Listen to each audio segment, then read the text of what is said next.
अल्हम्दुलिल्लाह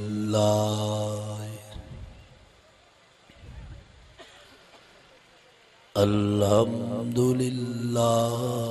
वकफ़ा वस्सलातु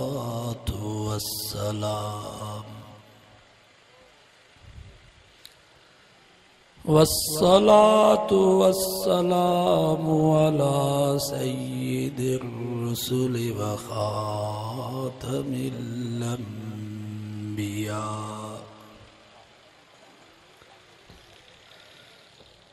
अम्मा बअदु फ़अऊज़ु बिल्लाहि मिनश शैतानिर रजीम बिस्मिल्लाहिर रहमानिर रहीम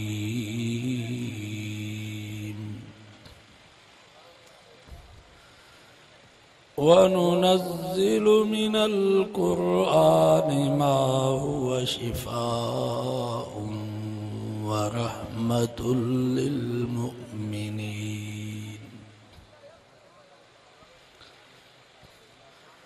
सदक़ल्लाह व सदक़ रसूलुन नबियुस सादिक़ुल अमीन व नहनु अला ज़ालिका लमिनश शाहिदीन वश्शाकिरीन वल्हम्दुलिल्लाहि रब्बिल आलमीन। दुरूद शरीफ को बुलंद आवाज़ से अल्लाहुम्मा सल्लि अला मुहम्मदिन व अला आलि मुहम्मद कमा सल्लैता अला इब्राहीम व अला आलि इब्राहीम इन्नका हमीदुम मजीद।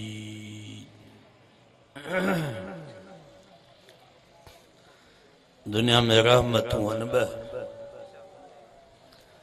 हिकु क़ुरान वारी रहमत, ॿियो बारिश वारी रहमत।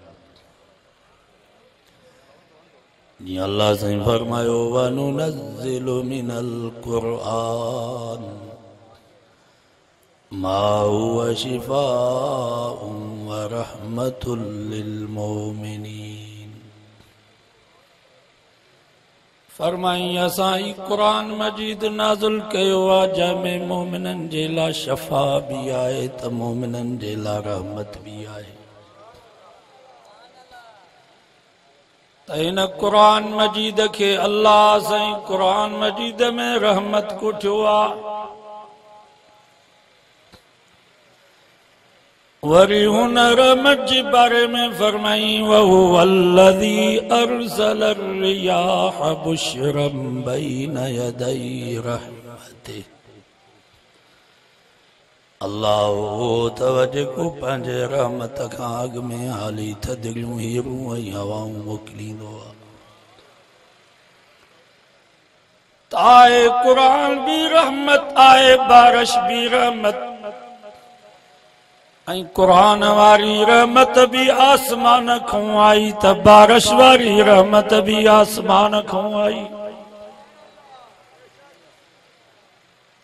मां नथो चवां, रब फरमायो इन्ना अंज़लनाहु फी लैलतिल क़द्र। रब फरमायो ये जेका क़ुरान वारी रहमत है या असां मथों नाज़िल कई आहे क़द्र वारी रात में।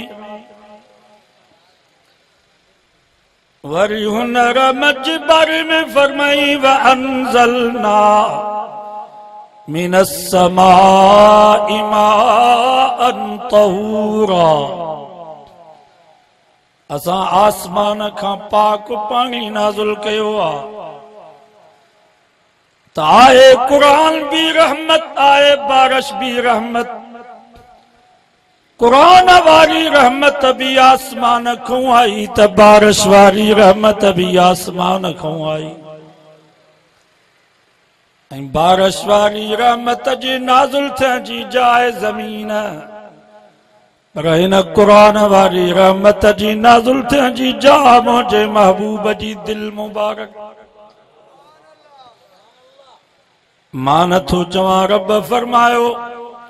व इन्नहु लतंज़ीलु रब्बिल आलमीन नज़ल बिहि रूहुल अमीन अला क़ल्बिक।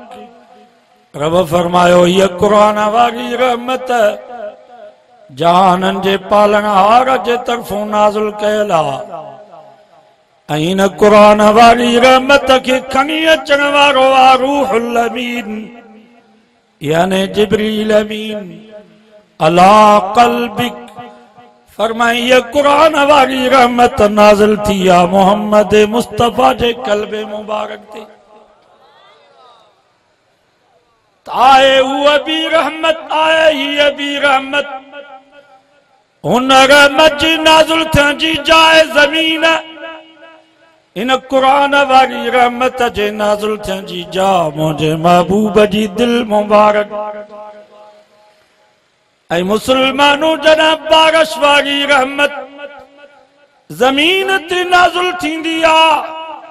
तो कुरान तो फरमाए नुहय्यि बिही बलदतम मैता गैराबाद ज़मीन आबाद थींदी आहे। गैराबाद शहर आबाद थींदा आहिनि पर जॾहिं हीअ कुरान वारी रहमत मोहम्मद मुस्तफ़ा जे क़ल्बे मुबारक ते नाज़िल थी त गैराबाद दिलियूं आबाद थियूं। आए हुआ भी रहमत आए ही भी रहमत हुआ रहमत जॾहिं ज़मीन ते नाज़िल थींदी आहे त किथे गुलाब जा गुल पैदा थिया किथे राबेल जा गुल पैदा थिया किथे मोते जा गुल पैदा थिया किथे चंबेली जा गुल पैदा थिया किथे नाज़बूं जा गुल पैदा थिया। पर जन्मल ये कुरान वारी रहमत महबूब जे क़ल्बे मुबारक ते नाज़िल थी त किथे सदाकत जा गुल पैदा थिया। सब चो सुभान अल्लाह। किथे अदालत जा गुल पैदा थिया किथे सखावत जा गुल पैदा थिया त किथे शुजाअत जा गुल पैदा थिया किथे शहादत जा गुल पैदा थिया त किथे विलायत जा गुल पैदा थिया। गुल हुन रहमत जे करे भी पैदा थिया गुल हिन रहमत जे करे भी पैदा थिया। बारिश वारी रहमत जे करे गुलाब जा गुल राबेल जा गुल मोते जा गुल चंबेली जा गुल। पर जन्मल कुरान वारी रहमत नाज़िल थी त अबू बकर जड़ा गुल पैदा थिया उमर फारूक जड़ा गुल पैदा थिया उस्मान ज़ुन्नूरैन जड़ा गुल पैदा थिया अली उल मुर्तज़ा जड़ा गुल पैदा थिया हसन ऐं हुसैन जड़ा गुल पैदा थिया तलहा ऐं ज़ुबैर जड़ा गुल पैदा थिया बिलाल ऐं अम्मार जड़ा गुल पैदा थिया। गुल हुन रहमत जे करे भी पैदा थिया गुल हिन रहमत जे करे भी पैदा थिया। बारिश वारी रहमत जे करे जेके गुल पैदा थिया उहे तुंहिंजा मुंहिंजा गुल पर हिन कुरान वारी रहमत जे करे जेके गुल पैदा थिया उहे मुंहिंजे महबूब मोहम्मद मुस्तफ़ा जा गुल। याद रखो मुसलमानों ये तव्हां ई असांखे पंहिंजा गुल प्यारा आहिनि त हथ मथे खणी करे चओ त नबी साईं खे भी पंहिंजा गुल प्यारा ऐं तुंहिंजे मुंहिंजे गुलनि जो पहिरो दोस्त ॾींदा मिट माइट ॾींदा जानी यार ॾींदा पर अल्लाह साईं फरमायो इन्नल्लाह युदाफिउ अनिल लज़ीना आमनू। ओ मुंहिंजा सोना मोहम्मद जियां तुंहिंजो मां पहिरो ॾिनो आहे त क़यामत ताईं तुंहिंजे गुलनि जो पहिरो भी मां रब पाण ॾींदुसि। ऐं रब पहिरो ॾिनो या न ॾिनो सब चो वाह जो पहिरो ॾिनई वाह जो रब पंहिंजे महबूब जे गुलनि जो पहिरो ॾिनो जंहिं सीने में नबी संजे गुलन जी दुश्मनी, जै सीने में नबी संजे पोख साहबा जो बुग़्ज़,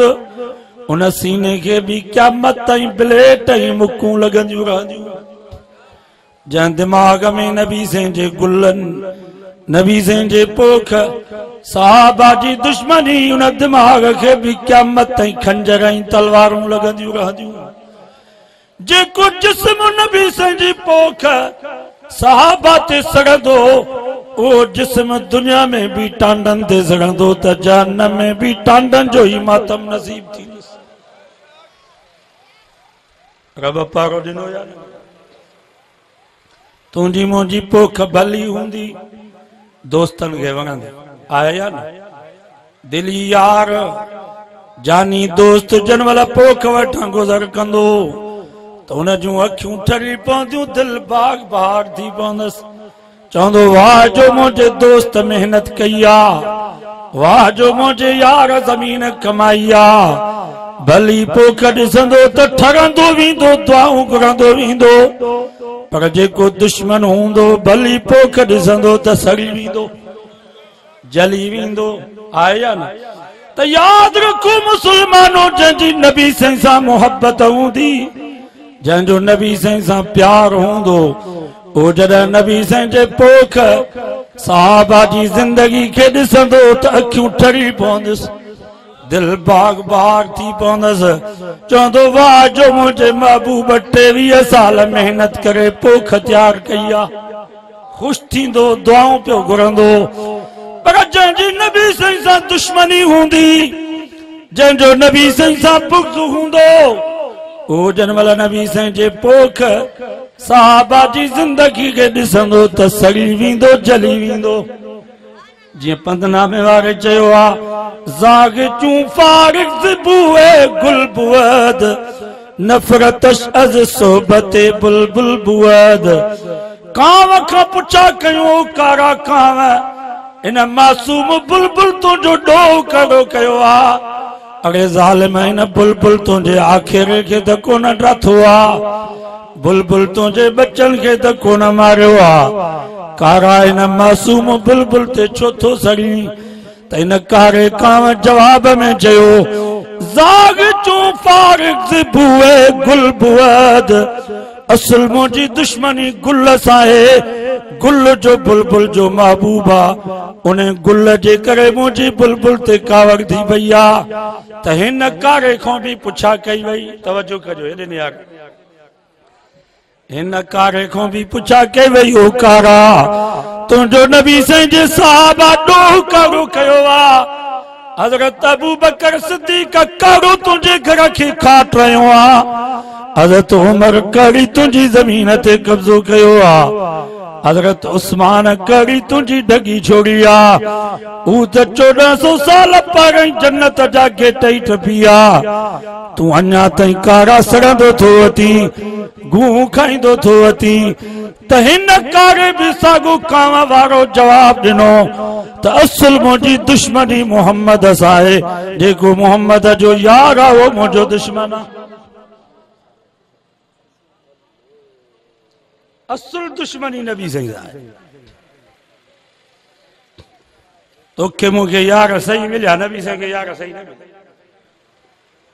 नबी सां जो पहिरियों पहिरियों कारकुन, नबी सां जो पहिरियों पहिरियों मुरीद, नबी सां जो पहिरियों पहिरियों शागिर्द, जंहिं कलमे जो रवाज वेझो हो केरु हुयो? हज़रत अबू बकर। बाबा कलमे जो रवाज कंहिं विधो? कलमे जी शुरूआत कंहिं कई? हज़रत अबू बकर। ऐं हज़रत अबू बकर नबी सां खां को मौजज़ो तलब कोन कयो, का तहक़ीक़ कान कयईं।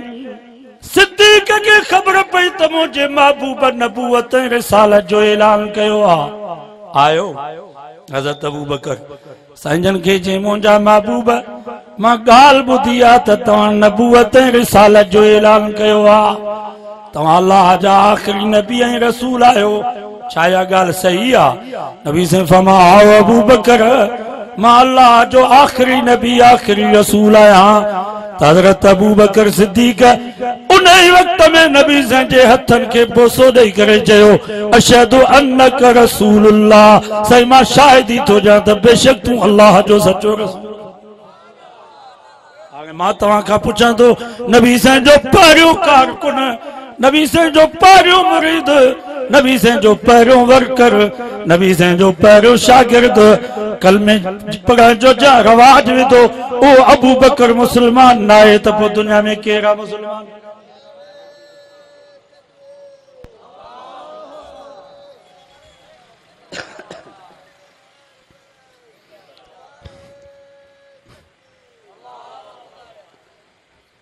भेणा मौलवी जोगी के गारियुनि जो कारी अब्दुल जब्बार जी गिला कयो, मौलवियुनि के गारियुनि जो वनी नबी साईं जे यारनि वटि माण्हू पहुता। तव्हां हीअं असांजे मुल्क पाकिस्तान जी बदनसीबी त मौलवियुनि खे त गारियूं पयूं मिलनि, मौलवियुनि जी त गिला, पर वलियनि जी बि गिला, हज़रत साईं ॿेर वारनि जी माण्हू गिला पिया कनि, हज़रत साईं हालेजी वारनि खे माण्हू गारियूं पिया ॾियनि, हज़रत साईं अमरोट वारनि खे घटि वधि पिया ॻाल्हाइनि। इते बि सब्र न आयुनि। इमाम अबू हनीफे जी गिला, इमाम शाफई जी गिला, इमाम अहमद बिन हंबल, इमाम मालिक जी गिला, इते भी बेईमाननि खे सब्र न आयो। अबू बकर सिद्दीक साईं जी गिला पई हले पाकिस्तान में, हज़रत उमर साईं ते तबरो, हज़रत उस्मान साईं के गारियूं, हज़रत अमीर मुआविया जनाब अबू सुफियान के माण्हू गारियूं पिया ॾियनि। नबी साईं जे बीबिन अम्मा आशा, अम्मा हफ्सा, अम्मा उम्मे हबीबा के माण्हू गारियूं पिया ॾियनि, पर इते भी बेईमाननि खे सब्र न आयो। वनी मोहम्मद मुस्तफा वटि पहुता। मुसलमानो तव्हां असांजे मुल्क जी बदनसीबी जो तव्हां असांजे मुल्क पाकिस्तान में नबी साईं जी गुस्ताखी पई हले। हाणे जॾहिं नबी साईं जी गुस्ताखी हले, सहाबा जी गुस्ताखी हले, पोइ असांखे ज़मीन ते रहण जो कहिड़ो हक़ आहे?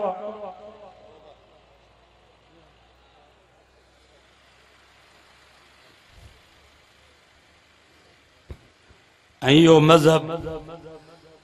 सिर्फ़ नबी साईं जे सहाबा के गारियूं न ॾींदो आहे, बल्कि इन मज़हब में पहिरें नंबर ते रब जी ज़ात ते हमलो थियो। समझो था कि न? पहिरें नंबर ते इन मज़हब जो रब जी ज़ात ते हमलो अथव। इन जो अक़ीदो आहे त रब खां भुल बि थींदी आहे, रब खां वेसर बि थींदी। ये ॻाल्हियूं तवज्जो सां ॿुधो। हिन मुहर्रम में जेतिरी सहाबा जी गिला थी आहे ऐं सहाबा खे गारियूं मिलियूं आहिनि, कॾहिं बि ईअं न थियो। त इन करे जमायत असांजी आहे, ख़ैरात असांजे दोस्तनि कई आहे, जलसो मदरसे जो आहे। असांखे पंहिंजे जमायत खे हक़ जी ॻाल्हि ॿुधाइणी आहे, हिन जो ईमान बचाइणो आहे। कंहिंखे एतिराज़ करण जो कोई हक़ न आहे। सही थो चवां या ग़लति? असां कंहिं ते तनक़ीद कोन था कयूं, हर कंहिंखे पंहिंजे मज़हब जी आज़ादी। पहिरें नंबर ते इन मज़हब जो रब जी ज़ात ते हमलो अथव। मां तव्हां खां पुछां थो, जेको मज़हब चए त रब खां भुल थींदी आहे, रब खां वेसर थींदी आहे, इन जो ईमान बचो? कुरान तो फमला यज़िल्लु रब्बी वला यंसा। मूसा अलैहिस्सलाम फरमायो, मुंहिंजो रब न भुलजंदो आहे, न मुंहिंजो रब वेसर कंदो आहे। सब चो असांजो रब भुल खां बि पाक, त असांजो रब वेसर खां बि पाक। पर इन मज़हब जो अक़ीदो अथव पहिरें नंबर ते रब जी ज़ात ते हिननि जो हमलो आहे, त रब भुलजंदो बि आहे, त रब वेसर बि कंदो आहे। ॿिए नंबर ते इन मज़हब जो नबी जी ज़ात ते हमलो अथव। इन्हनि जो अक़ीदो आहे असुल नबूवत ऐं रिसालत हज़रत अली साईं खे मिलणी हुई, पर जिब्रील भुलिजी पियो, अल्लाह खां भी भुल थी वही। भुल में मोहम्मद मुस्तफा ने कुरान खणी हो, न त असुल नबूवत ऐं रिसालत अली साईं खे मिलणी हुई। इन्हनि जो अक़ीदो आहे त अली जो दर्जो नबी खां मथे आहे। मां तव्हां खां पुछां थो, नबी साईं जी ज़ात ते हमलो कयूं या न? टे नंबर ते इहो मज़हब ख़त्मे नबूवत जो मुनकिर अथव। तव्हां ईअं असांजो अक़ीदो आहे त असांजो नबी आख़िरी नबी आहे। अन ख़ातमुन नबिय्यीन ला नबी बादी। नबी साईं फरमा मां आख़िरी नबी हां, मूंखां बाद को नबी न थींदो। लौकान बादी नबीउन लकान उमर। नबी से फरमा जेकर मुखा बाद नबूवत जो दरवाजो खुलल हो जा तो उमर नबी थे फरमा आखिरी नबी पर इन्हें मजहब जो अकीदो था त ये 12 जेके इमाम इन्हनि जो दर्जो ये मासूम ये सब नबी न रसूलन को भी दर्जे में मथे उन्हनि वटि इमामत नबूवत को मथे वो मिर्जा गुलाम कादियानी मिर्जाई हिकड़े मिर्जा गुलाम नबी के नबी गुलाम अहमद के नबी पिया मनन काफिर थिया इन नबी से खां बाद 12 इमामन के नबी बनायो बुधायो खत्म नबूवत जो यो मजहब मुनकिर थियो या न 3 नंबर ते ने मजहब जो हम लोग कुरान ते था वो चवन था तो कुरान मजीद सही ना है कुरान मजीद में तारीफ ही तब्दील चलाए असल कुरान इमाम मादी गार में खड़ी हुआ 40 पारा ओ कुरान ही कुरान ना है मां तवा का पूछा दो असा जे मदारस में हिन साल जन हाफिजन हिफ्ज जो इम्तिहान दिनो वफाक में 70,000 उन्हनि जो तादाद सब जो सुभान अल्लाह 70,000 हाफिज सिर्फ विद्योबंद जे मदरसो में फारिग थिया जन में 13,000 न्याणियूं जन कुरान मजीद याद कयो जेकर ही कुरान के मनन था सालन जा साल गुजरी विया असा जा आलिम असा जा बुजुर्ग हजरत से अब्दुल्ला शाह इन्हनि के चैलेंज दींदा त हिकड़ो कुरान जो हाफिज ॾेखारियो असा मनीदासी त तव्हां कुरान के मञो था पर सचल सच चयो राफिज हाफिज कॾहिं न थी वे मरते मरते जीवे गाल सची में कर दी यार दी घड़ोली भर दी काला कनों में डर दी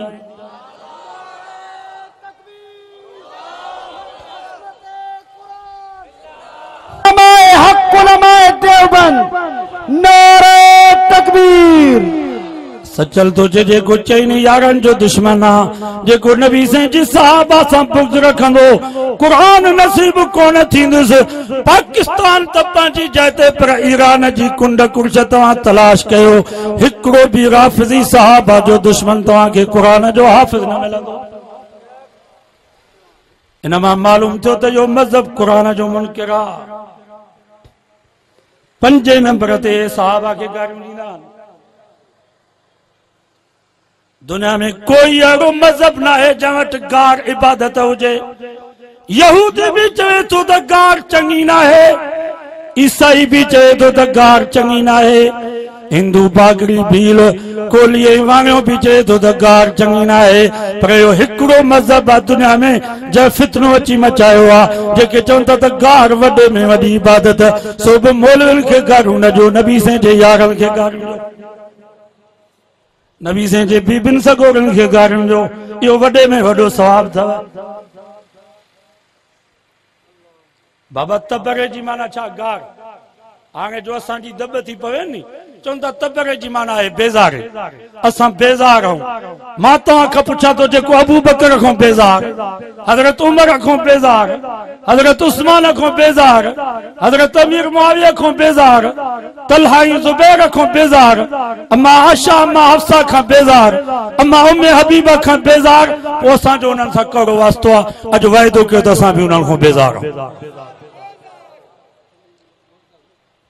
अज वायदो कयो तो न इन्हनि जे होटल ते चाय पींदासीं न इन्हनि जे पेट्रोल पंप तो पेट्रोल भराईंदासीं न इन्हनि जे सेलर ते असां साड़ियूं खणी वेंदासीं न इन्हनि जे दुकान खां असां सौदो वठंदासीं न इन्हनि जो असां पाणी पीअंदासीं न खाधो खाईंदासीं इहो पको वाइदो आहे न पहिरें नंबर ते वाइदो कयो त असां कारा कपिड़ा न पाईंदासीं असां सुन्नी ऐं अहल सुन्नत वल जमात कारो लिबास असांजो न आयो हुननि जो हालांकि उन्हनि जो चौथो इमाम इमाम जाफर सादिक उन खां खुद रिवायत है त कारो लिबास फिरौन जो लिबास आ कारो लिबास जहन्नमी जो लिबास आ हू भी समझन था त हराम आ पर चवन था असांजी मजहबी निशानी आ जॾहिं कारो लिबास उन्हनि जी मजहबी निशानी आ त असां अहल सुन्नत वल जमात जो को नौजवान कारो लिबास छो पाए कारा आहिनि जेके अॼु वाइदो कनि त असां कारा कपिड़ा न पाईंदासीं बाबा जेके सुन्नी आहिनि हथ मथे कनि असां कारा कपिड़ा न पाईंदासीं उलमा खां पुछी ॾिसो जेको यहूदिन जी तहज़ीब इख्तियार थो करे छा सिर्फ़ इन जे करे त मां उन्हनि खे वणा उन्हनि खे पसंदि अचां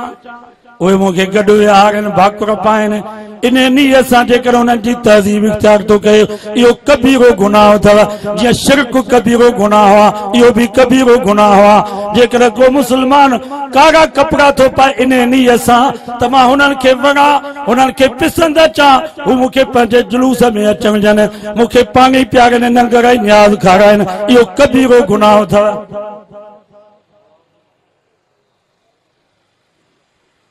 यो वाइदो आहे कारो लिबास न पाईंदासीं बे नंबर ते मरसिया ऐं दोहिड़ा वाइदो कयो त असां हे मरसिया दोहिड़ा न ॿुधंदासीं न ॿुधाईंदासीं मरसिया दोहिड़ा असांजा न आहिनि मरसिया ऐं दोहिड़ा हुननि जा आहिनि असांजो अल्लाह जो क़ुरान बाबा शुहदा करबला के सवाब क़ुरान जो पहुचंदो या मरसिया ऐं दोहिड़ा मरसिया ऐं दोहिड़नि में छा आहे ख़ानदान रसूल जी बेअदबी मां तव्हां खां पुछां थो हिते को मस्तो ई शहीद थी वञे ऐं मां लौट ते बीही करे चवां त फलाणो जेको मस्तो ई शहीद थी वियो उनजी घरवारी हीअं पई रोए वरी रोई तव्हांखे ॾेखारियां उनजी भेण हीअं पई पार कढे वरी पार कढी तव्हांखे ॿुधायां उनजी धीउ हीअं पई दाऊं करे तव्हां बर्दाश्त कंदव चवंदो जोगी साहिब तुंहिंजो दिमाग़ ख़राब थियो आहे जो असांजे माइनि जे बारे में ईअं थो चई तो पोइ मां तव्हां खां पुछां थो छा ख़ानदान रसूल एॾो लावारिस आहे छा जो के दौर जे ज़ाकिर ज़वार खे एॾी ज़रूरत थी आहे जो लौट ते बीही करे थो चए हुसैन जी भेण बीबी ज़ैनब हीअं पई रोए बीबी सकीना हीअं पई पार कढे बीबी सुगरा हीअं पई दाहूं करे मां तव्हां खां पुछां थो इन खां वधीक ख़ानदान रसूल जी बेअदबी कहिड़ी थींदी आहे असांजे कोट बंगले में कुंभन जे इलाइक़े में 10 ऐं 9 तारीख़ ते हिकिड़ी रोल औरत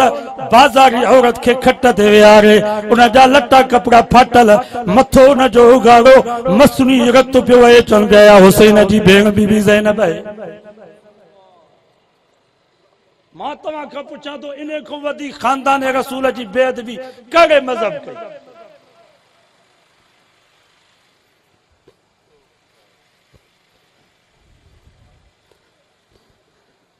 ऐं मातम क़ुरान में मातम भी अथव सब्र भी अथव यो ॿुधो ऐं क़ुरान मजीद जो तव्हां मुतालियो कंदव तारीख़ जो तव्हां मुतालियो कंदव त मातम ज़ालिमनि कयो आहे सब्र मज़लूमनि कयो आहे मातम ज़ालिमनि कयो आहे सब्र मज़लूमनि कयो ॿारहें नंबर ते मातम जी शुरूआत उहे कूफे जा गद्दार 30,000 कूफिया जन हज़रत हुसैन साईं के शहीद करे हज़रत हुसैन जे साईं जो सर मुबारक खणी हुसैन साईं जी भेण अम्मा बीबी ज़ैनब जी आॾो अचे रड़ियूं कयूं हाय कहर थियो हाय ज़ुल्म थियो हाय हुसैन अम्मा ज़ैनब फरमाए ज़ालिमो तव्हां 18,000 खत लिखिया मुंहिंजे भाउ ॾे असांजे सौट मुस्लिम बिन नकीर खे शहीद तव्हां कयो वरी हाणे मातम बि तव्हां था कयो रड़ियूं बि तव्हां था कयो मां ज़ैनब जी तव्हांखे पिट ई पारातो आहे क़यामत ताईं तव्हांजो नस्ल इहो मुंहुं ई मथो पिटींदो रहंदो असां मज़लूमनि जो सब्र आहे इन मां मालूम थियो त मातम ज़ालिमनि कयो आहे मज़लूमनि सब्र कयो आहे कुरान मजीद जो तव्हां मुतालियो कयो कुरान तूफ़ा मां हज़रत याकूब अलैहिस्सलाम जा पुट यूसुफ जा भाइर वअल्कूहु फी गयाबतिल जुब यूसुफ अलैहिस्सलाम जा हथ भी बधऊं पैर भी बधऊं उन जे वात खे भी बंद कयूं ॿधी करे खूह में उछलायूं मां तव्हां खां पुछां थो इहो ज़ुल्म हुयो या न वरी उहे ज़ालिम रात जो आया वजाऊ अबाहुम इशा यबकून 12 सिपारो सूरत यूसुफ जो ॿियो रुकूं अथव कुरान तूफ़ा मां यूसुफ जा भाइर हुए ज़ालिम रात जो मातम कंदा आया यबकून माना रोंदा आया पंहिंजे मुंहं खे बि धक पिया हणनि पंहिंजे सीने खे बि कुटनि पिया चवनि पिया हाय यूसुफ यूसुफ अलैहिस्सलाम जी कमीज़ बि खणी आया वजाऊ अला कमीसिही बिदमिल कज़िब कुरान तूफ़ा मां कमीज़ खे कूड़ी रत हणी आया बाज़ उलमा फरमाइनि था हिकिड़ो बगड़ बि पकड़े आया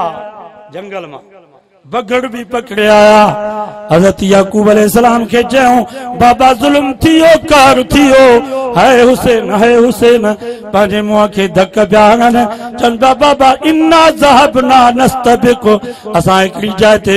वेठासीं ढोड़ पिया पुॼायूं मुक़ाबिलो पिया कयूं यूसुफ खे सामान वटि विहारियोसीं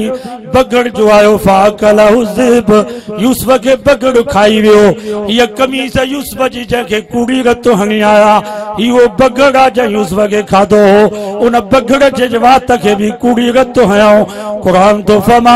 ज़ालिम मातम पिया कनि पर हज़रत याकूब अलैहिस्सलाम मज़लूम हुयो उन जो नारो थो लॻे फसब्रुन जमील इहो तव्हांजो सॼो ड्रामो आहे बसि सब्र सुहिणो मुंहिंजो मददगार आहे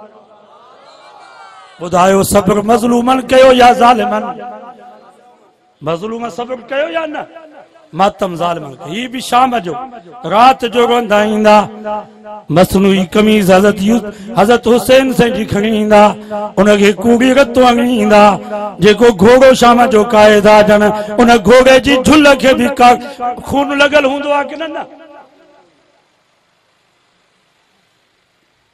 खुद इन्हनि जो इमाम बाक़िर मजलिसी आहे उन त पंहिंजी किताब में लिखियो आहे त असां हुसैन साईं सां गद्दारी कान कई हुसैन सां गद्दारी असांजे वॾनि कई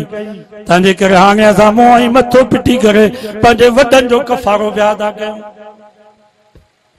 ऐं तव्हां तजुर्बो कयो हिकिड़ो पीउ हुजे हुनखे ॿ पुट हुजनि हिकिड़ो फरमान बरदार ॿियो नाफ़रमान तव्हां तजुर्बो कयो त पीउ जे मौत ते रोंदो बि घणो हो जेको नाफ़रमान हूंदो आहे या न पंहिंजे मुंहं खे धक पियो हणंदो मथो दीवार सां पियो लॻाईंदो पाण खे बुजा पियो ॾींदो हाय बाबा फलाणे ॾींहुं तोखे मार ॾिनमि हाय बाबा फलाणे ॾींहुं तोखे लठियूं हयमि हाय बाबा फलाणे ॾींहुं तोखे गारियूं ॾिनमि हाय बाबा फलाणे ॾींहुं तुंहिंजी बेइज़ती कयमि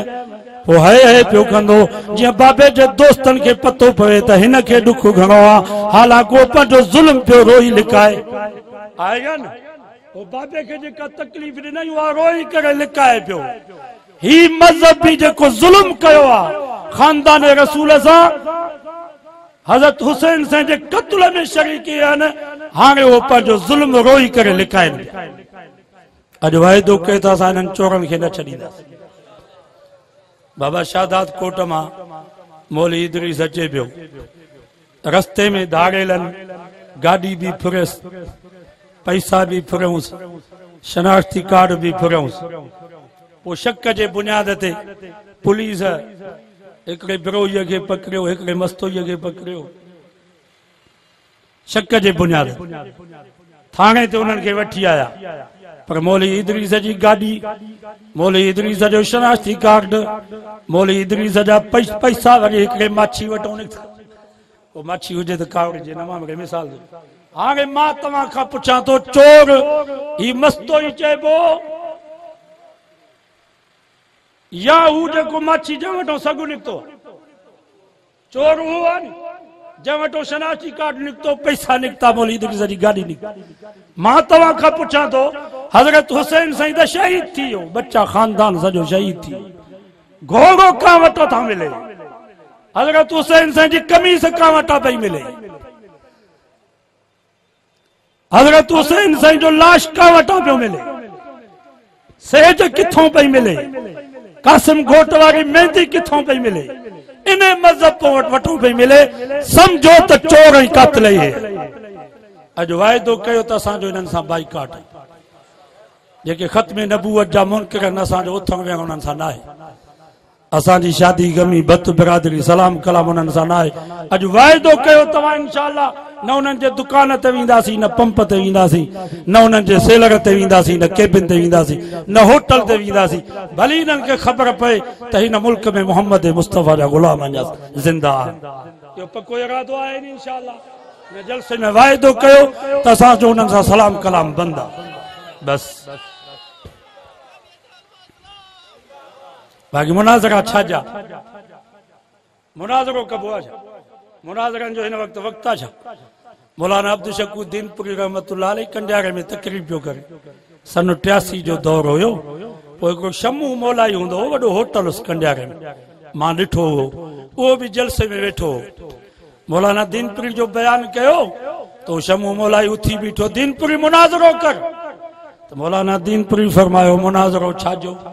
मुनाज़रो त थियो पियो आहे तो वटि भंग है मूं वटि खीर आहे सभु चओ सुभान अल्लाह मुनाज़रो त थियो पियो आहे तो वटि मातमा मूं वटि सब्र आहे मुनाज़रो त थियो पियो आहे तो वटि इमाम बारगाह मूं वटि मस्जिद मुनाज़रो त थियो पियो आहे तो वटि बेपर्दगी आहे मूं वटि पर्दो आहे मुनाज़रो त थियो पियो आहे तो वटि ज़वार आहे मूं वटि हाजी आहे मुनाज़रो त थियो पियो आहे तोखे ईरान मुबारक मूंखे मक्को मदीनो मुबारक तो सागो शमू मोलाई विच जलसे मां उथी आयो सव जो नोट जे दीनपुरी जी आडो स्टेज ते रखई चई दीनपुरी हक समझ में अची हो अजो हक समझ में अची हो सुभाणे मुझे होटल ते चाह पी दुआ करे पो वञा हक त पधरो आसा जो उन्हनि सां वञे छा हर शइ उन्हनि जी अलॻि आहे सो जो वाइदो कयो त जेके साहबा खां बेज़ार नबी खां बेज़ार असां उन्हनि खां बेज़ार आहियूं अल्लाह से दुआ है अल्लाह ताला इन नसीहतुनि ते अमल जी तौफीक अता फरमाए।